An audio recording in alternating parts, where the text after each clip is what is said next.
Well, folks, welcome to one more edition of Politics Done Right. I'm Egberto Willis, host. Thank you so kindly for being a part of the show. We are going to have a great show for you today, but of course, that is what we always say. Welcome aboard, my peeps.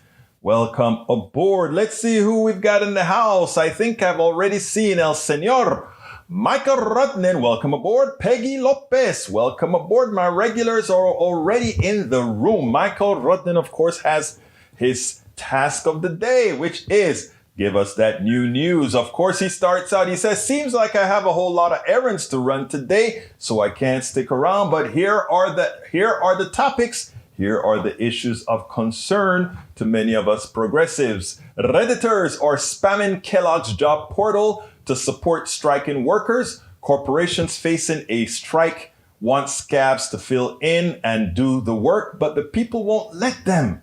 Shows that the corporations are desperate for labor, and the union organizing and strikes are effective tools for collective bargaining.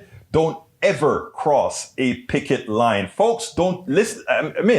Look, we are at an impasse right now. We are at a flex point right now. What does that really mean? It means it is time for the workers to take charge. It means it is time for us to assert our worth. Check out that article that I wrote called Assert Your Worth. It's time for us to realize that we matter. We are the ones that run the economy. All these corporations, think about what the company that they just resolved the strikes, the company that makes tractors and all these things. Their executives were getting pay raises as they asked the people who make the tractors to take a pay cut.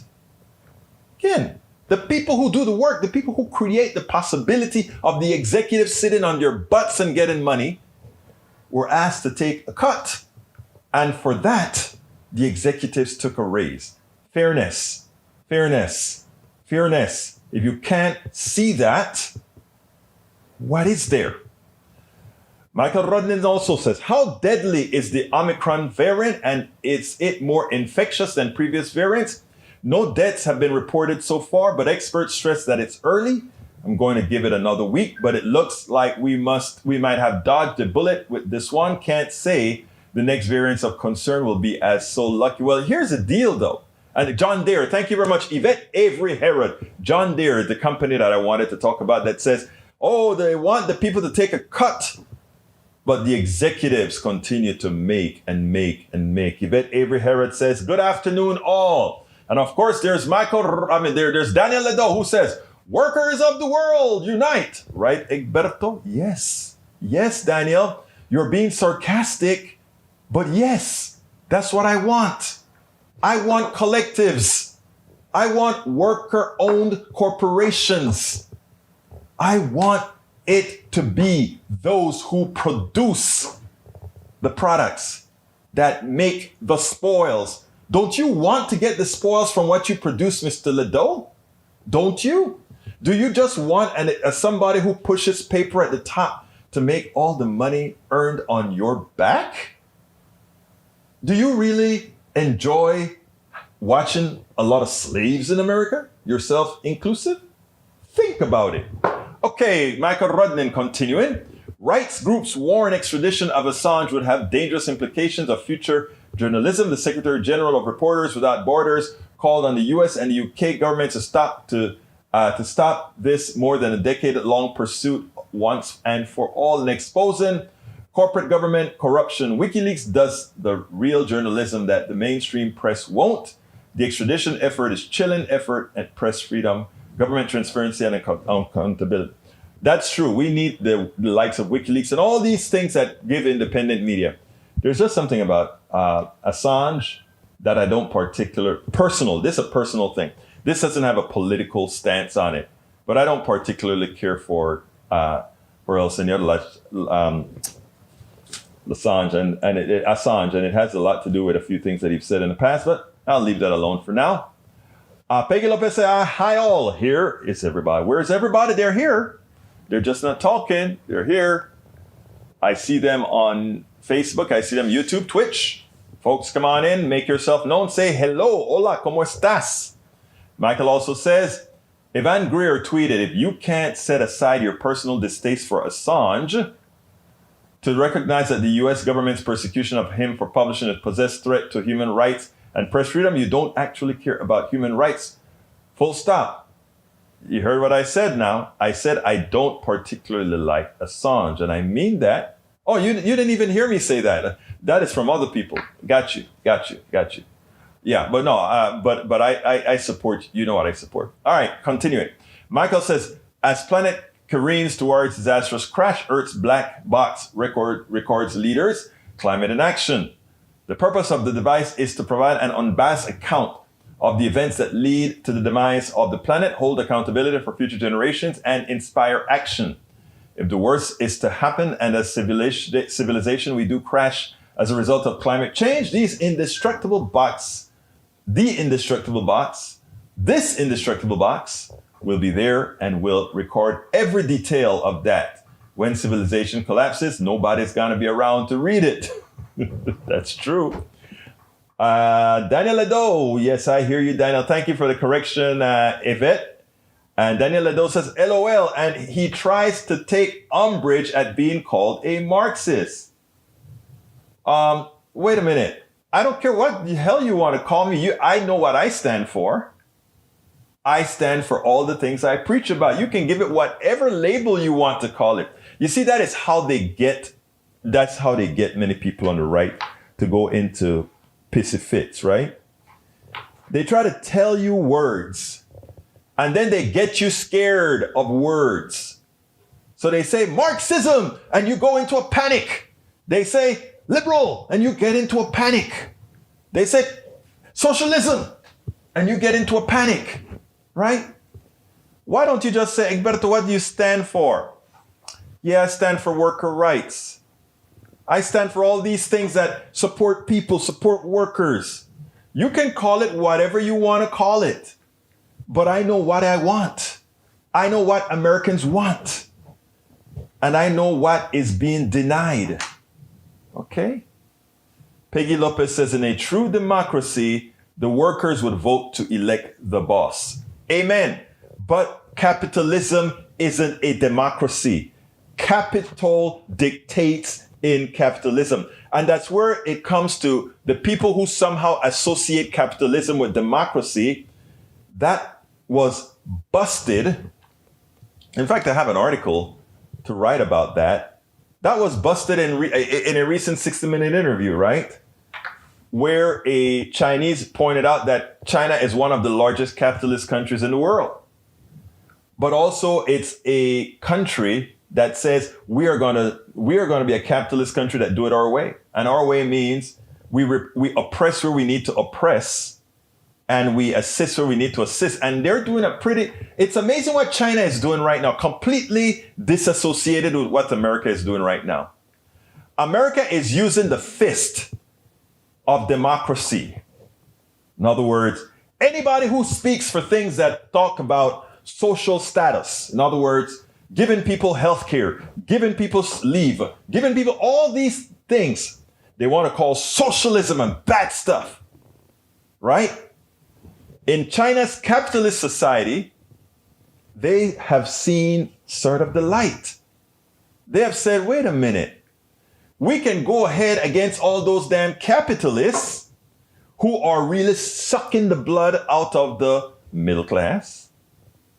And by the way, the Chinese middle class is larger than the entire population of the United States. Look it up. They decided, you know what? We're going to start supporting things like policies for the peasants. And we're going to start supporting all these other kind of policies, right? So, then when America complains about, hey, you locked up the guy who created that internet company that rivals Amazon, says, so what? He was stealing. He was ripping people off. I think it was that company, one of those internet companies. So they are actually using a lot of what the unions believe in to support those who really need support. China has vast concentration camps. Let me guess. that is because of capitalism. No, communism. No, the United States have in concentration camps too. We just do it in a very, again, America knows how to do things very antiseptically. We have concentration camps. We had concentration camps in Cuba, Guantanamo. We also have concentration camps in the United States called jails, prisons. How are prisons concentration camps again? Well, the capitalists use the prisoners to make products on the cheap. You want to talk about that? You see, we have a very interesting way of creating slavery now, an interesting way of creating concentration camps. We just don't call them that. We lock people up for whatever reason, throw them in jail, in prison, put them to work in the fields, put them to work making license plates, making clothes and all these things, renting them out to corporations. We don't call them concentration camps, though. We just call them jails. Do the people get paid to do that? Well, not really, but hey. Again, the most dangerous thing that keeps a failed system running is ignorance. Ignorance. Brothers and sisters. That's why we have politics done right. To kind of not let the plutocrats look at you. Right now, the plutocrats look at guys, look at most people and says, you guys are dummies. You don't even know what's happening in your own country.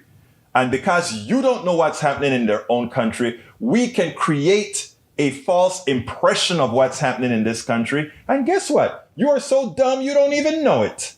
You don't know that the prisons are really antiseptic concentration camps. You don't know that, wait a minute, working for a corporation is a form of slavery. In other words, it's even a lot of the expenses of slavery, it's foregone. You know, it is amazing. And Mr. Hayes, if you believe that somebody who is facing a life term in prison for smoking a bat, for smoking marijuana, for taking coke, and by the way, last I know, most people don't know how the chemistry behind coke. So the plutocracy also creates the coke. Wow. So they sell you the coke, they throw you in jail for the coke, and then you work for them at a reduced cost for having been thrown in jail for coke. Man, if that isn't a great system, I don't know what it is. See, but you've never taught that, right? You have never been taught that. Now, if you're a killer, of course you belong in jail. Of course you belong in prison. But you see, that is where you have missed the boat. You have been made to believe that most people in jail are all those murderers, those people that are killed. You know, no, that's not it. Look it up. But you know, ignorance is, one of the reasons we can have income and wealth disparity is because the ignorance that we have been kept on has allowed that to occur. And in that light, I'm going to play our video of the day. Welcome aboard, Tom C. Being for unions. Workers Unite is not Marxism. It's creating a level playing field between employers and employees, actually necessary for the survival of capitalism, free enterprise. Tom, brother, I just want to make one correction. Capitalism is not free enterprise.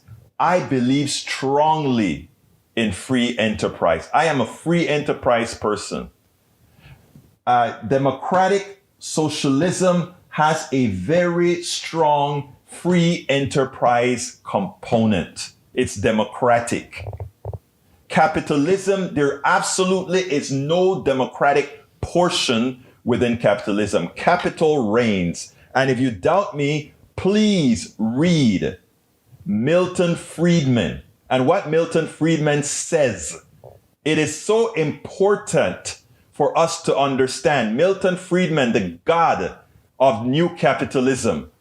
Please read his article dated I don't remember. Just look up, go to Wikipedia, look up Milton Friedman. I think I have it on my blog as well. Milton Friedman, Capitalism, and see what he had to say. He said, the only fiduciary responsibility of capitalism is to the shareholder, and they have no social virtue, nothing, nada, niet.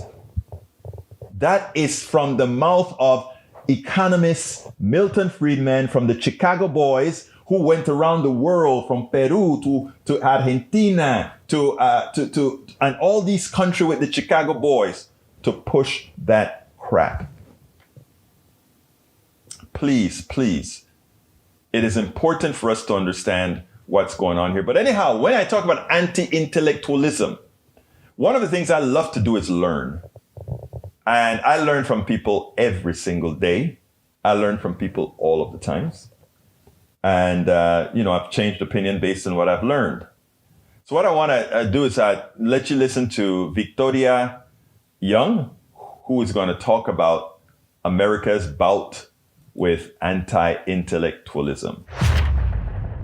Welcome to one more edition of Politics and Random. Egberto Willies, your host. Thank you so kindly for being with us. Today we have Victoria Young. She is an involved, informed, and active parent of the No Child Left Behind era. Victoria said that she witnessed one of the biggest forces in public education ever, bar none.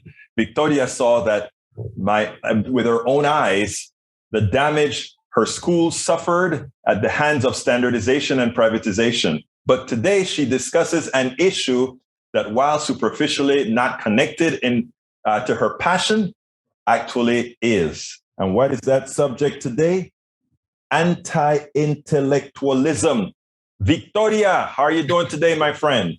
Very well, thank you. Before we even get started, tell us a little bit about you, because I've always been intrigued. The veterinarian still, right? I actually retired this year, but it would be the third time I've retired. Oh, boy. So I was kind of, I guess you would say, called back into service during the peaks of COVID.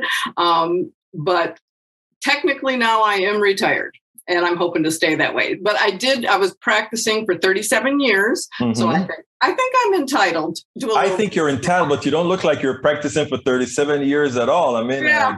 I guess some of us keep well, but anyhow, what can I say? But look here. First of all, before we really get into this anti-intellectualism thing, and I think the genesis is really well before, because, I mean, if you take a look at what the passion that you've had, tell us a little bit about that school thing, about the leave no one behind era. Tell me a little bit about that before we get into the subject at hand. Well, I had some time to actually, because of my schedule and working at the time, I was working some on-call time. So I had some time during the school day that I could volunteer. And I started doing that on a very regular basis. I was there every week. And you could just see the change. It put a lot more pressure on the teachers. You have a whole new system, basically, that you have to learn. And what also happened is, because it's focused in on math and reading, we saw them cut out a lot of other things, because you had to focus on getting kids up to the standard on the test. Otherwise, you suffered from being labeled as failed, but those weren't really the labels. It was needs improvement. But we already knew which schools needed improvement. And of course, as everybody knows, a lot of that is related to social economic status of the community. Those are the schools that need help the most. So the tests weren't really telling us anything new, and they were occupying instructional time. And that was probably the worst thing we could do. And I think we're seeing the results decades later of that. And we lost the arts, we lost civics, we lost a whole lot of things that really made what a well-rounded American is supposed to be. So you're actually right. If people taught to the test, people know how to take tests, they do well, and they turn out to be not all that good socially, or not that good, well-rounded American altogether. Well, I think you can see a direct correlation between the demise of our educational system, anti-intellectualism, and almost going back to the era of the know-nothings. Your thoughts on that?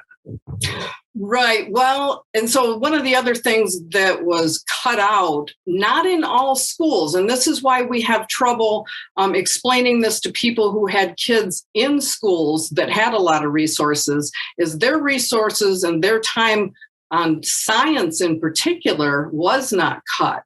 like we saw it happen in schools that were in fear of failing the tests. So we had a lot of science cut out of there. So there is that direct correlation with teaching science correctly, not just facts, but learning to think and critically evaluate something. A lot of that has been lost in a couple generations.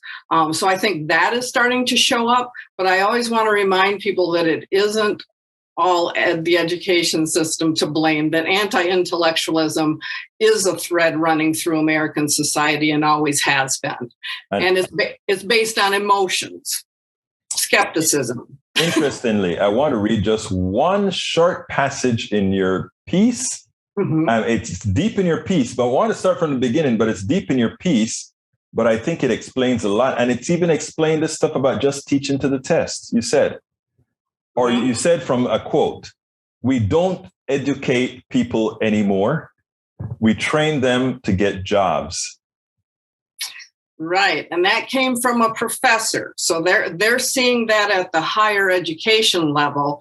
A lot of people became aware of that in K-12. A lot of parents are not happy about that because it basically is a tracking system. If you're testing and then you're putting it in there and you're getting advice, which we did before when we went to school, same thing happened, but it was usually a single test. It wasn't all the way through, and it wasn't so early on in your learning career. You're still an adolescent. You don't know what you want to do. But that's one of the things that we see happening. And it's gotten worse with technology because the system, of course, I think we talked about this once before, is this human development, capital development system tracked with all the data, and the data is all linked. So that became a real problem that people haven't addressed yet. And we're basing recommendations for kids on a pathway earlier in their career, a lot of times, that isn't necessarily maybe what they want to do later in life. I mean, I guess I was one of those late bloomers that I didn't know I wanted to be a veterinarian. I was told I should be something else. I've been real happy.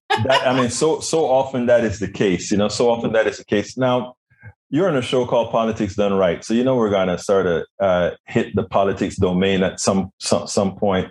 And actually, I want to hit it because, interestingly, I think you hit it up pretty early on in the piece. And you actually said many people anticipated the arrival of confrontational politics, yet most overlooked anti-intellectualism as major contributing factor to our nation's toxic political divide. Yes. And I wanted to put that on a billboard. That was billboard material right there. So go ahead and take that, run with it. Okay.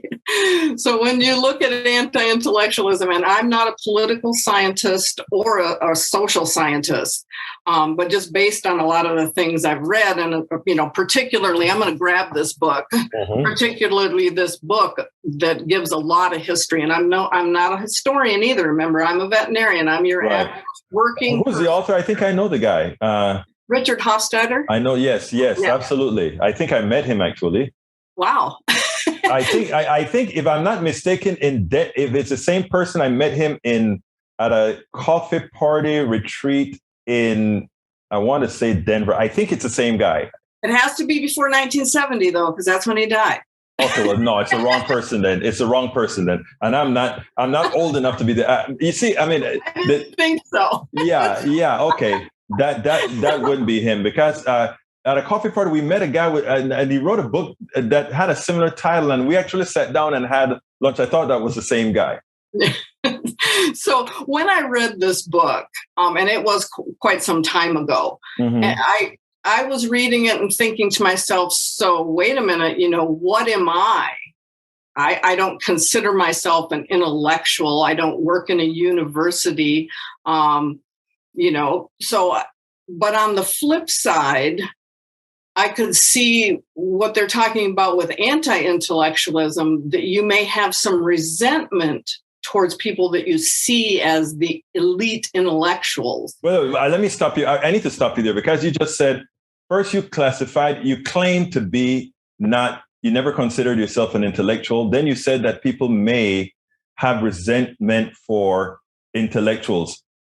But you said you weren't an intellectual and you never had any kind of resentment to those you probably considered intellectual, right? That's hard to say. I think when you get rejected by groups of intellectuals, and this is what I think I see going on in the country, I most commonly hear people say, I'm not being heard. They're not listening. Yes, I hear that a lot. So that's resentment. And I got to say, I've probably suffered from that from time to time. That's what I mean. When I was reading this, I was thinking, is that me he's talking about? But further into the book, you come to realize that we're all intellectual. We all have the ability to reason. And that's what, intellect is reasoning and asking why and gathering more information and coming to rational conclusions. You look at the Constitution or what the Constitution was based on, and it is really based on rational thought. The whole civility thing is based on us all being rational. So, I started looking at this and looking what's going on with the culture now. And I see why some things are happening, but still working on this idea of, so how do you approach that? Because we certainly don't want to let it go on and get worse. So one of the things, of course, I had suggested is, we can help some with education, but that's down the road. That's the next generations coming up. We have to do something immediately to try and solve this problem that's rising before our eyes. That has risen, before our eyes. Now, first of all, let's take that. I think I want to twiddle back a bit because I hear intellectuals I hear the attack on intellectuals, which a lot of times may be justified as far as thinking one is better than the other. Right. But I wonder often if that isn't, who calls themselves an intellectual? You remember what you said earlier? It's all about not being heard. My show is a show that goes out and say, everybody, it's your show. Everybody has a voice. And I want to make sure that everybody's heard. That's why everybody can get a chance to say what they need to say, right? Right. Is not being heard a thing on intellectualism, or is it a thing of cliques and tribes? Right. Yeah. So it's kind of a couple different things we're talking about. Anti-intellectualism is built, it's an attitude towards, let's say, towards experts. You could use COVID as an example also. Right. So what we've seen is this cultivation of it, though. And so what you do is tap into a truth. Right. Now, everybody, probably has heard, if you do something wrong in medicine, 25 people are going to hear about it, right? Right. So there is a grain of truth that things can go wrong. Now you take that grain of truth and then you start turning people against experts saying they're wrong. Now we've tapped into the anti-intellectual piece in all of us, and we're building on it. We're building a movement against truth, basically, against facts. Because, the people that we consider intellectuals, the ones that are the experts in their field, they spend their life, basically, learning about one particular topic. And then for us to just push that all aside and say, nope, not even going to hear it. No, I'm sorry. Go ahead. I'm sorry. Because people resent them as an elite. And that's what I'm saying is intellectuals aren't necessarily elite people. If you listen to people talk, eventually, and this is what I learned practicing medicine, is if you listen to them tell you a story about their animal, eventually they're going to tell you something that's very important. And I think that happens in all kinds of conversations, in Right. It's amazing because you just said something that my daughter said a couple of days ago, as far as listening to patients. She's in her fourth year med school, had some health issues, but what she said is people got on her case for doing a lot of listening to people. But when she had a conversation with a patient, she learned more about that patient's ailments based on that simple conversation she's having with the patient, as opposed to just going and ask the patient, what's wrong? Tell me what is it that ails you? So it's amazing. And she said she can walk out of a room and know, well, this, and that, just from having that conversation. So what you just said is actually something in practice. You've seen it with your patients, and she saw it as well. Now you talk about solving this, right? Mm-hmm. I recently wrote a book called "It's Worth It: How to Talk to Your Right-Wing Relatives, Friends, and Neighbors," and the idea was to not appease anybody, but let people answer their own questions. The idea being is when I talk to people, I usually, for everything that they say, I ask them to go the next step. What's the next step? How do you get there? How do you get? But it's a very tedious task to do that one-on-one. So my question to you is, you're the one who brought it up. You said, yes, the kids later on, we can start educating folks later on so that they would grow up in that proper mindset. Mm-hmm. But the question is, how do we handle those whose mindset already developed that we need to somehow change? And, how do we do that? Well, like you said, it's tedious and it's having the conversations. So we don't have very good conversations on social media. So it is a matter of having those conversations, have them at every opportunity. But I think there's one question, that we really need to encourage more people to ask. And that is just the simple question, why? Mm-hmm. Look at what has happened to the media. And I just heard someone today on social media saying that they don't listen to any news. Okay, so we've cut out all of that because there is this grain of truth, right? That the media is owned by 6 companies or something? Right, exactly. The mainstream, yeah. Right, and so they have control. So there's that piece. But then they're being told by who they're listening to not to listen to any of the news. So again, that's this this cultivated anti-intellectualism. So now it's done exactly what I believe I mentioned in the blog. Peace, yes. That now where's the source of information for this person? The only source they have is that one person or one organization that they trust. So it's a matter of building trust too. But yeah, I know it's going to be a long, hard road. Well, I like this from your piece though, Victoria. Consider this. You know what I'm going to say? Consider this. We are all capable of logical, reasoned thought, but it does require a concerted effort to resist being ambivalent. Consequently, it requires people devote a little more of their time to looking for truths, thinking clearly, and calling out propaganda and propagandists. That's the last paragraph in your piece, which I found that is a coup de grace. Now, how do we actually implement that? Well, I think that I've seen some of that going on social media is when you even are informing people of the different techniques used by propagandists. And again, I think it's that matter of, can you get them to wonder if it's happening to them? If what they're seeing is propaganda, or is it real news? Is it real fact?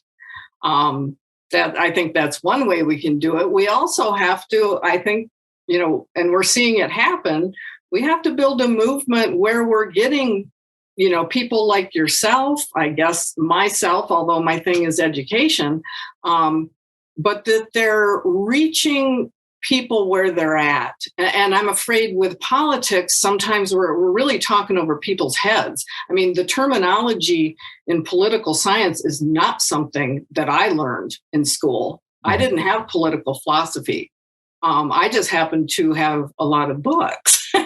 Right. And some time to read. And, I want to stop you there because what you just said is so important.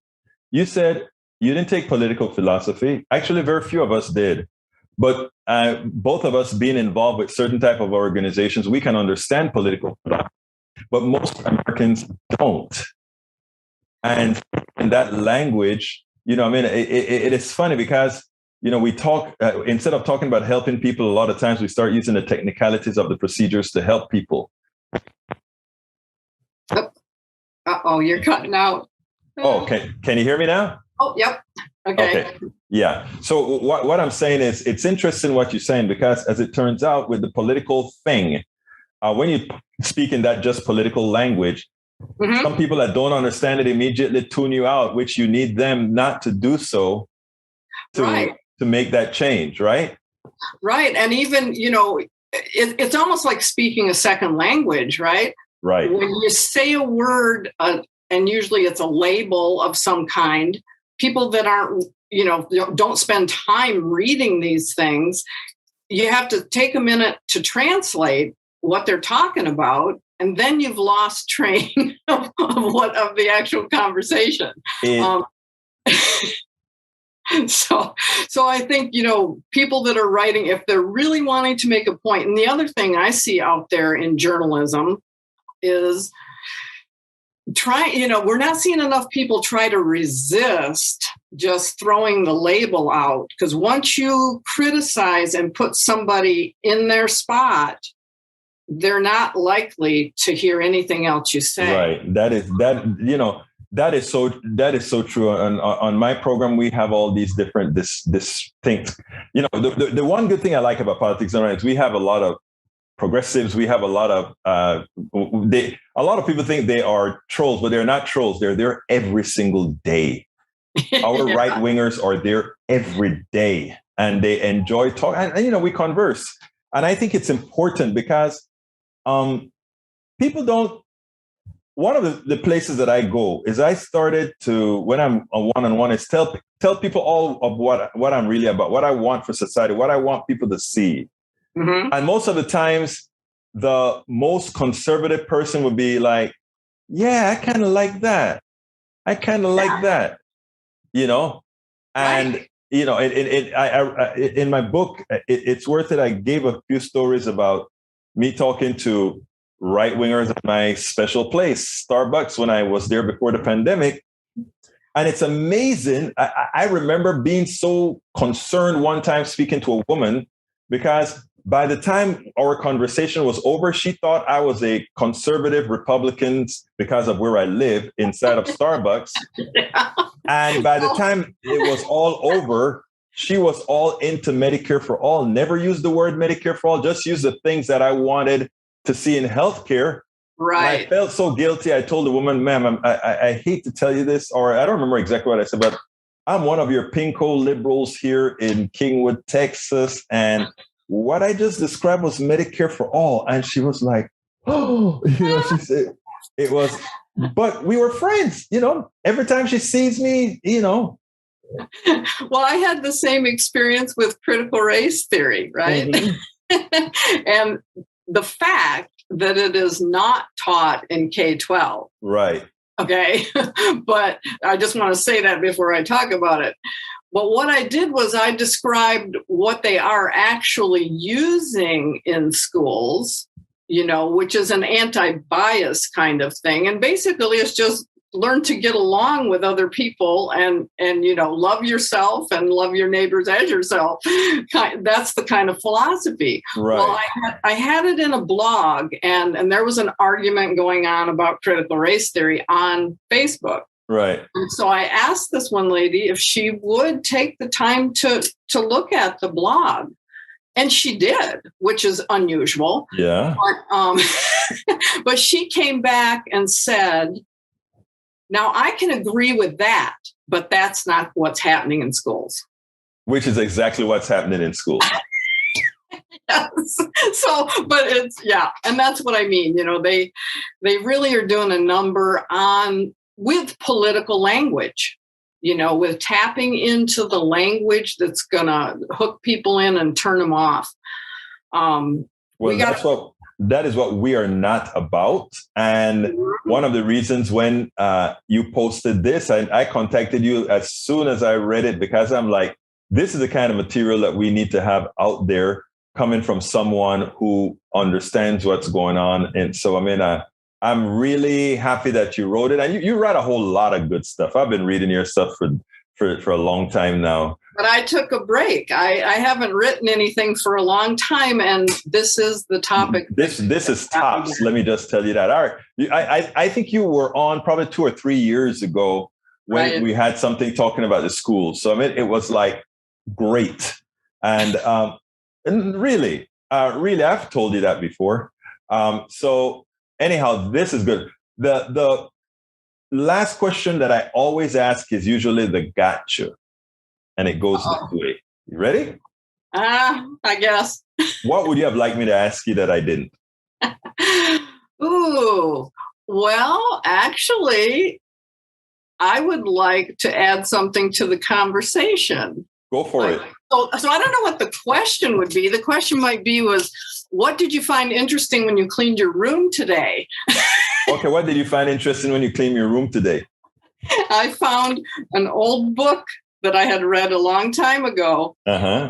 And the title of it is What Social Classes Owe to Each Other. What social classes owe to each other.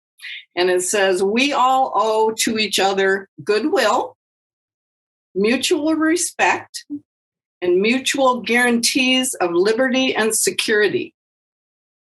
So in the season of goodwill, that's what I wanted to add in. Well, you know what? I think that's a perfect segue for closure. So Victoria Young, not former, but coffee party blogger, writer, author. Thank you so kindly for having been. Okay, go ahead. What did I miss? And retired veterinarian. Thank you so kindly for having been. Thank you. And I hope your family's doing well. My family's doing well. My daughter is getting better day by day, and we're working hard to make sure and keep it that way. All right. Thank you so kindly for being on Politics Done Right. Bye.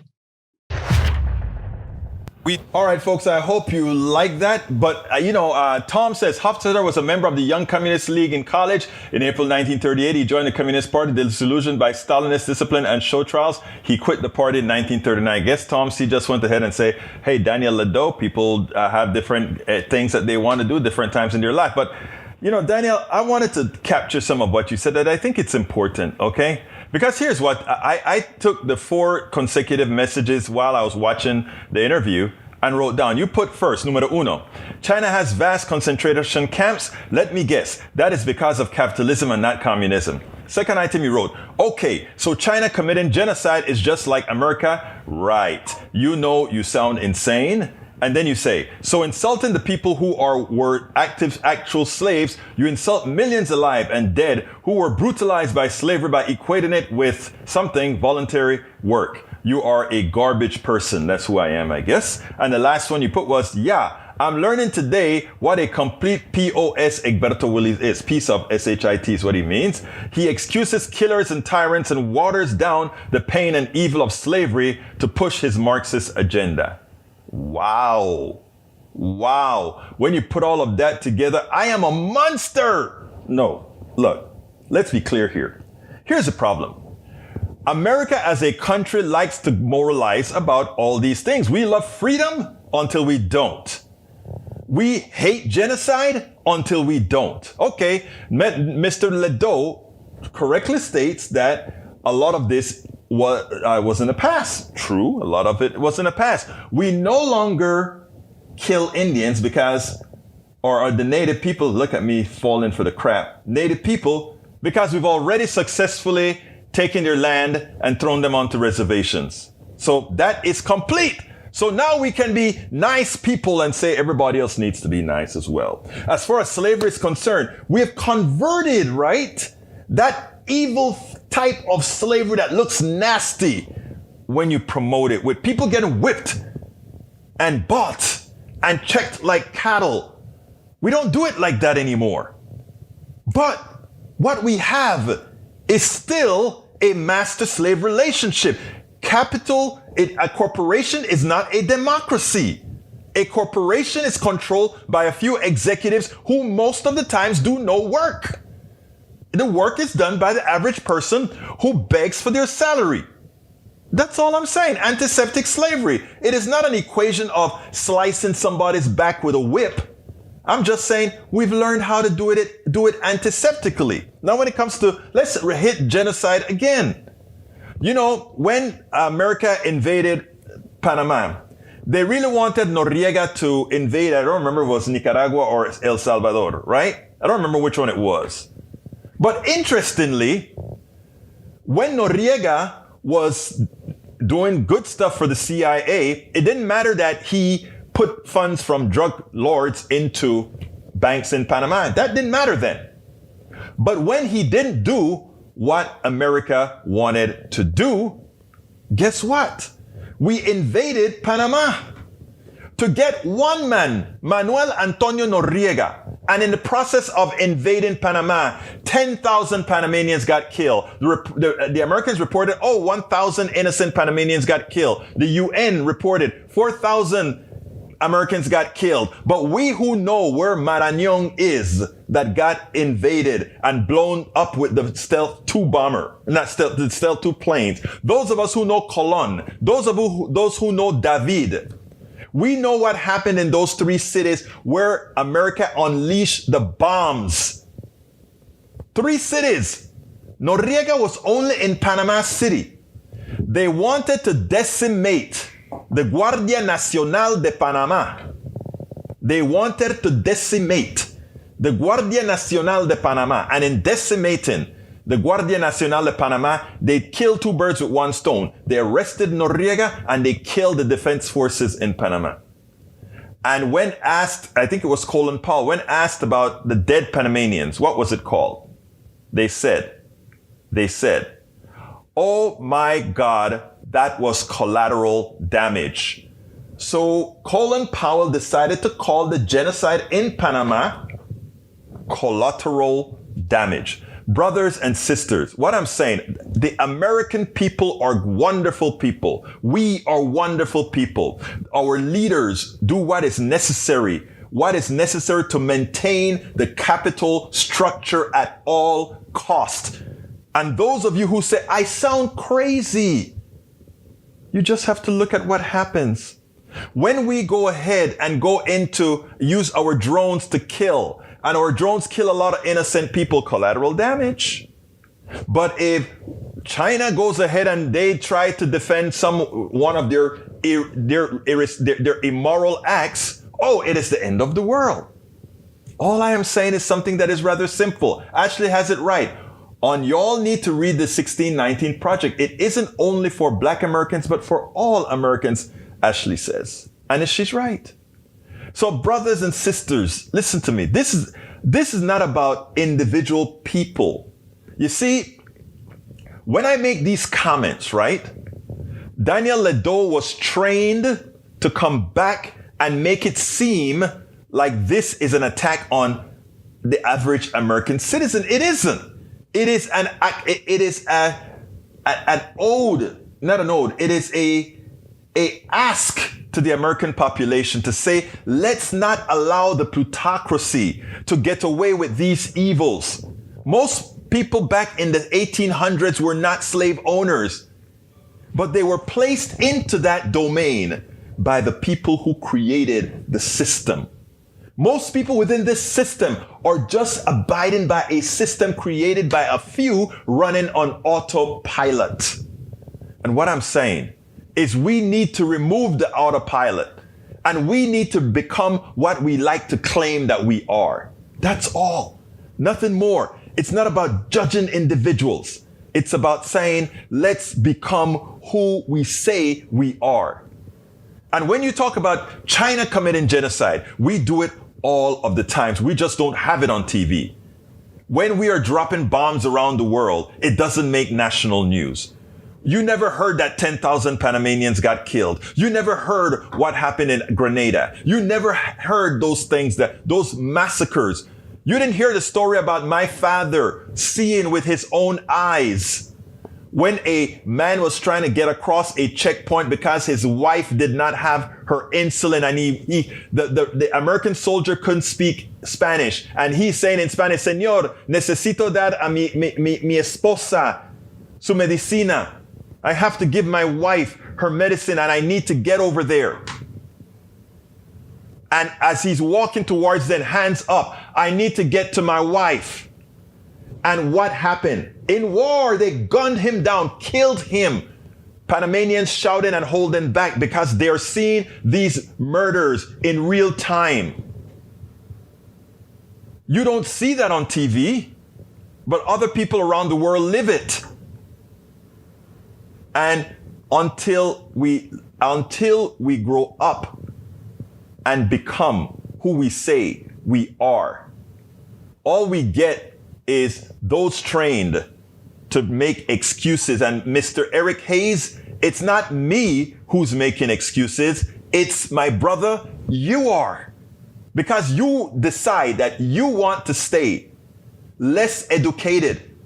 You want to stay willfully ignorant to what's going on around the world, just so that your ideological fallacy can remain intact. And that is what we have to fight. If we could ever once start to look at things the way they really are, if we did that, all of us would be on the same page against, you know whom?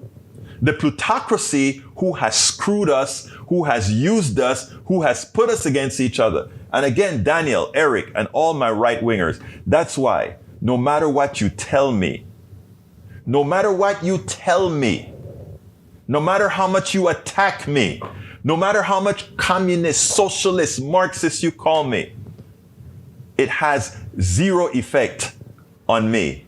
And it has zero effect on what I think about you and how I want to work with you. Because if I allow what they have put and instilled into you to have an effect on me, they win.